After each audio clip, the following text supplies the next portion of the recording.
Yo, guys, Urb'n Barz brings you the best UK reactions to rap, hip hop, and urban music from all around the world. And guys, we're stepping to the left just a little bit away from our urban music, just for a little bit, guys, because we're checking out our man, JBP, Urb'n Peterson. And guys, he's got another nugget for us to mull over. Guys, today it's why Twitter is insane. And guys, I used to be on Twitter 24/7, but I came off that many years ago.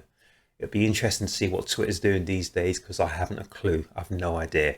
So guys, it's our man Urb'n Peterson, and it's why Twitter is insane. Hello everyone. Before diving into this topic, I've got to clarify something. I am reading some of the pieces that I'm producing, and that means that these are things that I wrote. The reason I'm doing that rather than speaking extemporaneously is because now and then, if I'm pushing myself to the limits of my conceptual ability, then I have to choose my words with the undue care that writing allows. And I suppose that has the disadvantage that's associated with reading something rather than speaking. You're so right there. If you have a pre-written prose or something to say, that's great. But when you speak off the cuff, and I always speak off the cuff, it's hard to self-censor yourself. Because the thing is, whatever you say will be taken down and used against you. So it's really difficult. I understand exactly what Urb'n Peterson's saying, guys. But the other half of that is, if you speak off the cuff, then it's natural. It's natural. It's not predisposed. I can't even think what the word is. But you know what I'm saying, guys. So I think this is just a little thing from our man Jordan, just to say, look, you know, yeah. Don't hate on me for this. Off the cuff, but the advantage of precision and care. So today I'm going to read a piece that I entitled, Why Twitter is Insane. Already, that title, Why Twitter is Insane, that will trigger so many people. I think they call themselves, is it the Twitterati or something? I don't know what these people call themselves these days. But if you write something on Twitter, people come at you from all angles. That's all I know. But guys, it's not about me. It's about our man Jordan B. So let's check him out. It is often said that social media is driving us out of our minds, individually and collectively. Is this true? And if so, how and why?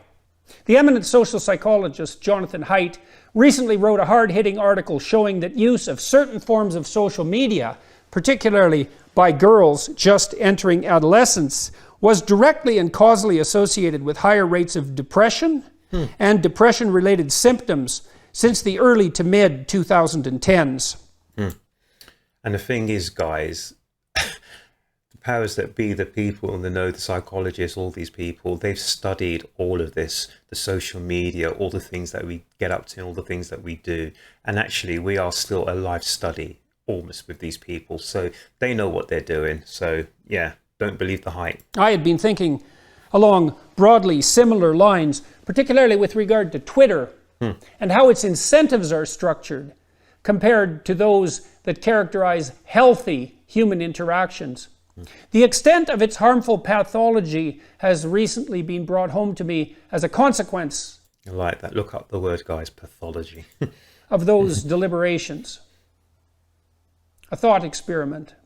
Imagine, for example, that you learned a particular pattern of communication in your family, one that, when used on others, triggered a passive or even outright aggressive resistance. By definition, the unusual method of communication you had been taught, one that did not generalize well to the broader social environment, would characterize you, at least as far as society is concerned, as insane. Now, let's ask, how does Twitter, like that family, differ from the real world in how it requires us to communicate with each other? How does it make us, too, insane? The first way is in the manner in which it bypasses the traditional means for measuring the quality of communication. In the real world, High volume communication is extremely costly, requiring both hard to establish credibility. Why otherwise would large numbers of people want to read or listen to you? And access to the wealth necessary for such communication, either directly through personal accumulation or by proxy, such as a contractual arrangement with a publishing house. Twitter casts these limitations asunder.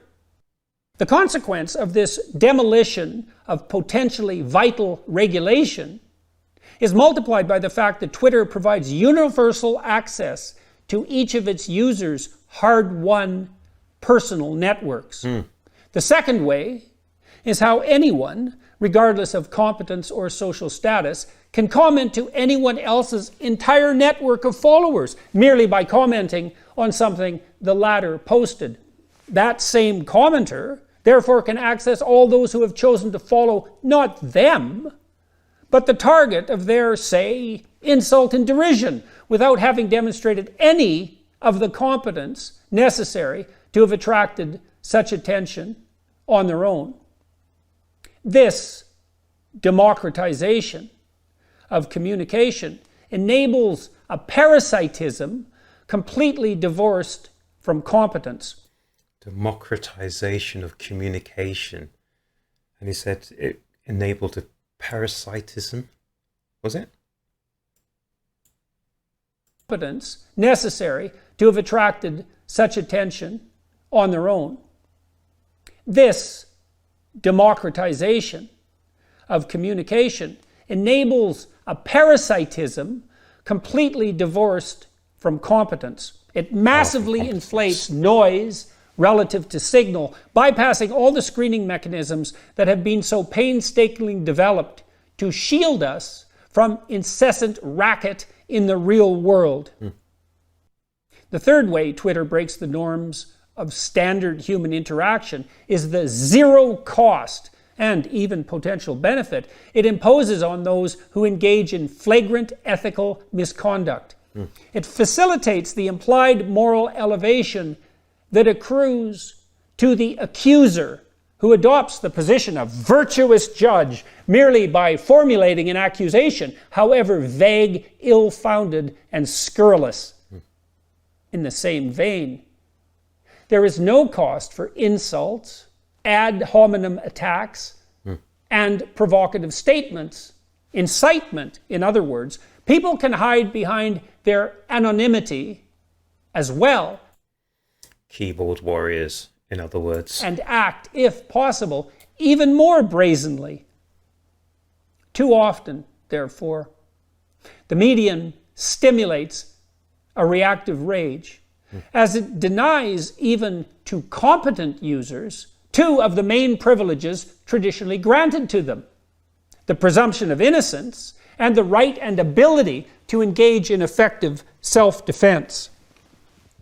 The mob can say anything at all about you or your thoughts online, despite your hard-earned reputation.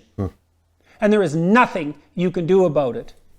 Any member of what can far too easily become a mob can level any accusation, no matter how slanderous, against anyone at all, for any reason.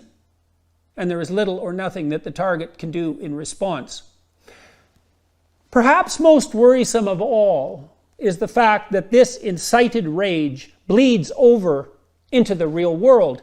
All the impotent anger generated is externalized away from the social network and dispersed. Thus, the ambient emotional temperature of general society is raised, degree by degree, to the boiling point. Malignant narcissism. We know this. Malignant narcissism. And that is actually quite true, isn't it, guys? In a lot of cases. I mean, it's the need to be recognized, loved, you know, and for good or bad, I suppose, as you hear some people say. So, yeah, it's a thing. Instinctively, but it would be easy to test. An ambitious PhD student, in case one's listening, could expose one group to Twitter for half an hour, another randomly established to another social media network, and a third, if desired, to a reading task. All study participants could then be assigned, say, a competitive aggression research task to determine if Twitter exposure heightens the proclivity to respond in kind with punishment to provocation. I believe that Twitter's reward structure, even more than Facebook's, incentivizes malignant narcissism. It enables and benefits free riding and prioritizes psychopathic motivation. And it garners disproportionate attention in doing so. God. Psychopathic. Is it motivation, he said? I believe that Twitter's reward structure, even more than Facebook's, incentivizes malignant narcissism. It enables and benefits free riding and prioritizes psychopathic motivation. And it garners disproportionate attention in doing so, capitalizing on the attractiveness of outrageous behavior, while externalizing all the associated and inevitable costs to the innocent, broader society. This is the psychological equivalent of the tragedy of the commons, the psychological equivalent to pollution of the air we all breathe. I recently spoke about all this to the author of the article I mentioned previously, psychologist Jonathan Haidt, and on the same email string to Steven Pinker, the eminent cognitive psychologist. How did my psychologist colleagues react? Haidt noted that Twitter indeed cuts the link between, quote, competence or value creation and prestige/reward. Pinker likewise observed, quote, the contrast between Twitter and face-to-face communication is profound. I have been astounded at how some of my students and younger colleagues think nothing of spitting utterly gratuitous and unjustified snark at respected figures in their fields. I have to Snark. I like that. remind them that they may meet these figures at a conference someday, or that they might be on their tenure or grant review committees. The transition from meetings to Zoom in the past 2 years may have exacerbated this. But I suspect the main enabler is the sense that their reference group is their Twitter same-age peers, and that they don't have cues reminding them they're part of a multi-generational community. Pinker added, quote, there also seems to be a dynamic of weaponizing social justice so that as our society legitimately expands rights for black people, women, gay people, and transgender people, it simultaneously creates weapons for sociocultural warfare, handing aggressive professionals a moralistic cudgel with which they can demonize their competitors. In this case, destructive trolling could also be a side effect of moral progress. Note that this would be consistent with the appeal of moralistic mobbing among younger generations. In status competitions with their seniors, they are disadvantaged along every dimension but one: claimed moral superiority. End quote. How much are our social media networks, these massively broad-scale social experiments conducted with radically insufficient knowledge of the underlying psychological dynamics, incentivizing narcissism, an idea that particularly appealed to Dr. Haidt? And how much is too much? Here's an uncomfortable conclusion. It does not take that many free riders or criminals, or people who simply just don't care and who would just as soon see everything burn, to radically destabilize complex social organizations.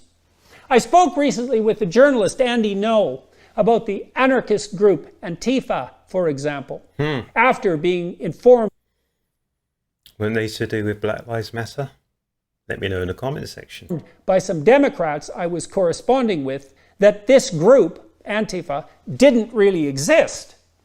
I didn't know what they meant until I asked Andy how many truly active Antifa cells he thought existed in the US. and how many active full-time equivalent members each cell might have. He thought 40 cells with 20 members each. That's 800. All that damage from 800 anarchists. That's the Pareto principle. A small number of agents in any organization, or its equivalent, pull all the weight.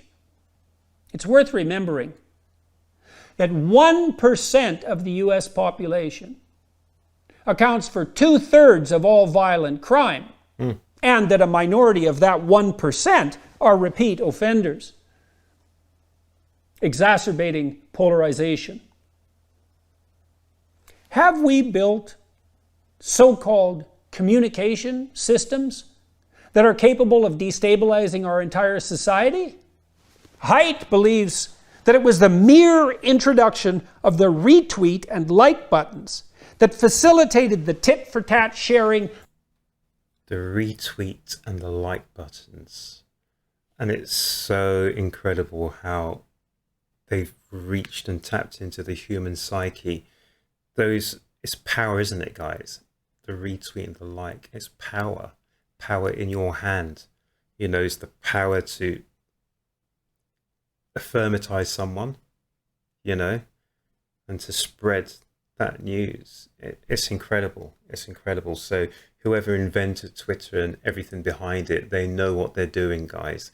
They know the power, to put the power in your hand, or the perceived power in your hand. They know what they're doing. Of emotionally triggering content, particularly that capable of generating outrage. If a tech innovation that small can exacerbate polarization on a societal scale, how much disruption can these communication technologies, taken as a whole, create? Enough to bring us down? The mental health data certainly indicate that a major toll has already been taken on female adolescents. What about the rest of us? What about our social institutions? It seems clear that the potential psychological and sociological harm engendered by the increasingly monopolistic communication enterprises engaging our society are such that we should at least consider a push to conduct research on the matter, with an eye to conceptualizing, designing, and improving social media sharing platforms that aren't prima facie insane and contagiously so. We must do so before our new and in some ways miraculous mass communication systems pollute the social world beyond repair. Well, so that was Jordan B Peterson, or Jordan Peterson, people, and he was talking about how Twitter is insane. Guys, he's very articulate, he's an extremely intelligent guy, and there was so much he was saying there, even went over my head at some points. But yeah, let me know what you think about that, guys. I mean, that was quite a long monologue. It was like 13 odd minutes, so that was probably a bit too long for us, but I get the gist of what our man Jordan was saying there, guys. And it's a very, as he said, it's a weapon in the wrong hands. It's a very powerful tool, and it's a very addictive tool, and it's a tool that can actually take over your own self, your own sense of worth, your self-esteem. If you have people who are criticizing what you are writing about, or people who are ganging up to bully against you, etc., or the other way, you could have the self-grandizement, the self-narcissism with people who are agreeing with your viewpoint. So it just massages your ego. I mean, the whole point about social media and Twitter is something which we haven't looked into 100%. Although I think the people behind it have looked into it 100%. They know how our psyche works, and they know what triggers us and what doesn't trigger us. They know how to keep us not only engaged, but super engaged on those platforms. So I understand 100%. And it's in some ways, it is a little bit crazy, isn't it, to think that, you know, you write 140 characters. I think it's gone up now to more than 140 characters, whatever it is. And those 140 characters are so important because a few years ago you could write almost what you want, but now you have to be very careful and even self-censor yourself, because those words you write can be used and will be used against you ad infinitum. So sometimes you have stories of people who are, when they were 15, 16, they've written something which may be a little bit, maybe not right, and it comes back to bite them on the bottom when they're 24, 25 years of age, because they are now in the public eye, and something they wrote when they were an adolescent, when they were young, is being used to pull them and to tear them down. But those are my aspects and those are my thoughts on Twitter. I don't get involved or engaged in Twitter anymore. It's too much damage and it's too much for what it's actually worth, in my opinion. I mean, it's not a bad medium, etc., etc., but your words will be used to hang you out to dry. But guys, that was our man Jordan B. Peterson. He was talking about how Twitter is insane. Here at Urb'n Barz, we love to check out all sorts of subjects. We love to check out all sorts of music. And guys, yes, you know, we love to do it from all around the world. So guys, I hope you enjoyed that. If you did, please like to share, subscribe and like here at my channel at Urb'n Barz. And make certain you come back to the next reaction. Guys, that was hard. I'll see you guys later. Have a great day.